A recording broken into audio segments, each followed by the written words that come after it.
வாக்கு திருட்டுன்றது சாதாரண வார்த்தையா இது? ஓட்சோரின்றார். 2002 அவருடைய பட்டியல் இல்லை என்று சொன்னால் இவ்வளவு நாள் அவர் வாக்கு செலுத்தினுடைய அந்த வாக்காளர் அடையாள அட்டை காலாவதி ஆகிறது, செல்லாததாக மாறிவிடுகிறது. அதை தூக்கி ஓரம் போட்டுட்டு இப்போ புதிதாக அவர் எடுக்க வேண்டிய ஒரு சூழல் இருக்கிறது. சில இடங்கள்ல 2005, அதை நம்ம இப்ப கணக்கு பண்ணோம்னா 2025 அவருக்கு 37 வயதாயிருக்கும். 37 வயசு ஆயிருச்சு, நான் பல ஓட்டு போட்டேன், எனக்கு ஓட்டு போகாதெல்லாம் இருக்கக்கூடாது.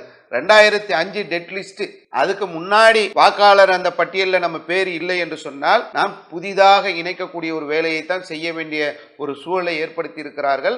இதை நம்ம கருத்துல கொள்ளணும். இதை கவனிக்க வேண்டிய ஒரு முக்கியமான ஒரு அம்சம். தேர்தல் ஆணைய நியமனத்திலே 3 பேர் இருந்த இடத்துல உச்சநீதிமன்ற தலைமை நீதிபதியை எடுத்துவிட்டு அங்கு பிரதமருக்கு கீழே இருக்கக்கூடிய ஒரு அமைச்சரை கொண்டு வருகிறார்கள். யார் அந்த அமைச்சர்? உள்துறை அமைச்சர் அமித்ஷா. அமித்ஷாவும் மோடியும் சேர்ந்து ஒரு தேர்தல் ஆணையரை நியமிக்கிறார்கள் என்று சொன்னால் அவர் யாரு?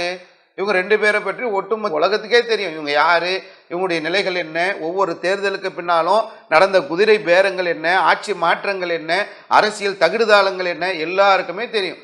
இந்த 2 பேர் சேர்ந்து ஒரு ஞானேஷ்குமார்னு ஒருத்தரை நியமிக்கிறாங்க. இந்த ஞானேஷ்குமார் யாரு? இவர் அமித்ஷாவுடைய அமைச்சகத்தின் கீழே பணிபுரிந்த ஒரு அதிகாரி, அமித்ஷா கிட்ட வேலை பார்த்தவர். அவரை நீங்க தேர்தல் ஆணையராக கொண்டு வருகிறீர்கள் என்று சொன்னால் எப்படிப்பட்ட தில்லுமுள்ளுகள், எப்படிப்பட்ட வேலைகள் நடக்கின்றதை நம்ம இதுல இருந்து தெரிந்து கொள்ளலாம்.